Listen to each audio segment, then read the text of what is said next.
heard there was a secret chord that David played and it pleased the Lord, but you don't really. Hey YouTube, wanted to bring you guys yet another update on the Fusion, and believe it or not, yes, there have been more changes.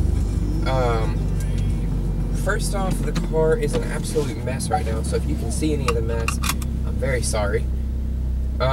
Secondly, the weather is absolutely crap right now, so figured, why not make a video in the drizzle?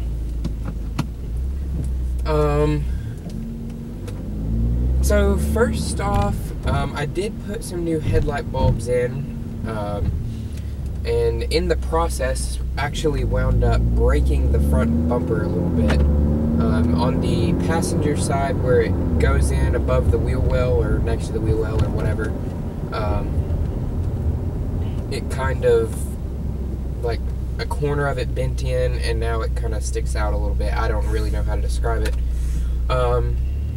So, I mean, it doesn't really look that bad. You wouldn't notice it if you weren't looking for it.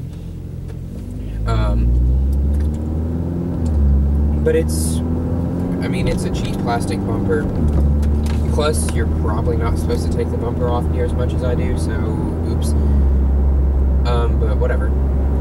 Second change is I added the Steeda strut tower brace and rear sway bar on. I guess that's two changes in one. But you all know what I mean. So there is a definite change in the way the car rides. I don't have the lowering springs yet. God knows when I'll have those. I don't really know where they are, honestly.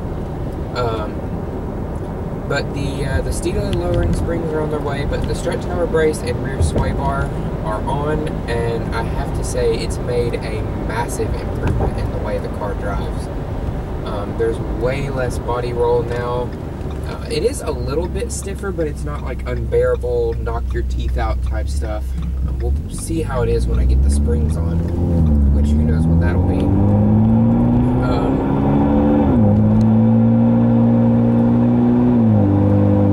Still really happy with the exhaust sound. I love the little burp it gives on upshift. That's a lot of fun, especially when it's cold out. It seems to do it more so than when it's warm. But I really like the little burp sound it does. Kind of makes it sound like a DSG or something. I did get new wiper blades. I think I told y'all that. They're Michelin something or other. They wipe the windshield, so I don't care. But the car, after putting the strut tower brace and sway bar on, is a lot more fun to drive. It just feels a lot more responsive. There's none of that front end dive that I used to have so bad, which has worn these tires out so bad from autocross. That kind of leads me on to my next point is tires. These probably had until sometime next summer left in them, but after that these will probably need to go. The car has 27,500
said, at first when I got it, I was like, this thing's gotta go.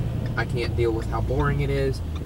But then once I kind of started figuring out what these cars can do and what they're capable of, and that started when I started joining the forums and stuff like that. So once I started figuring out what this car can become, I've really begun to appreciate it for what it is now, what it was when it was brand new, and what it will be once I'm done with it. This thing will eventually turn into some kind of, I don't know, what a Fusion is not supposed to be. It's gonna be something that's just, I hate to use the words trap car, but that's really kind of what I'm going for with it. Because the car has depreciated so much that it's not really worth selling and getting anything else.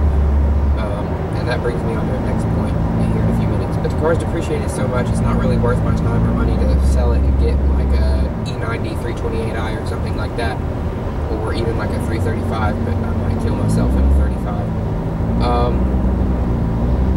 But it's just not really worth it to me. I like the car enough. The stereo's great, very comfortable interior, great road tripper.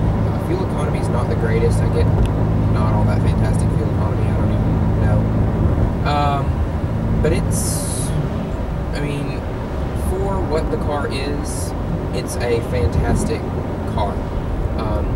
But future plans for the car, of course, a tune, lowering, and I may eventually switch to coilovers once some come out for this car. There's just not a set that's out for the Fusion, or the second gens yet, unfortunately. Wow, nice no turn signal, douche. But like I said, once some coilovers come out, I'll probably invest in those, because that'll really change things up. Obviously tires as needed, which will probably be more than what I'd like to need them, but whatever. Probably upgrade the brakes before I start doing any serious stuff with the thing, because the brakes, they do kind of start to overheat in autocross towards the end of the day. They get really mushy. They're not all that exciting to deal with. Tune, brakes, suspension. I am going to do a full intake instead of my little ghetto rigged intake up here. Oh, speaking of intake and such, I did take the car into the shop for the car dying after putting gas in it and stuff like that. I had several other TSBs done. For those of you who don't know, TSB equals Technical Service Bulletin. I had some rattles fixed, which there was a really bad one coming from the passenger door, the passenger front door. So I had that addressed. It's been quiet ever since then. I don't know what they did. And they wound up replacing the fuel tank and the purge valve.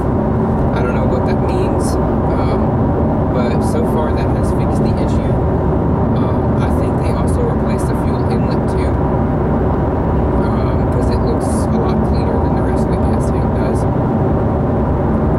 But there's that. So that was about a week long. Actually, I took the car on a Wednesday and got it back on a Monday. So had a loaner while they were doing that. It was a 2012 Nissan Pathfinder SV. I really enjoyed it. It was a fun little car to have. Surprisingly quick too. I didn't do a video on it because it wasn't all that exciting and different. But I mean, it was a really nice loaner, really nice car to have. I'm trying to think about what else I can ramble about. But yeah, the loaner was nice. It was just a basic one. Had cloth interior. It was silver. But other than that, I guess that's really pretty much it. I will be filming an update on the Jag and our F-150. Our F-150 is just about to roll 60,000 miles, or actually 59,000 miles. But I'll talk more about it and the Jag in their separate videos. But anyways, stay tuned for more, and we'll catch you next time, and thanks for watching.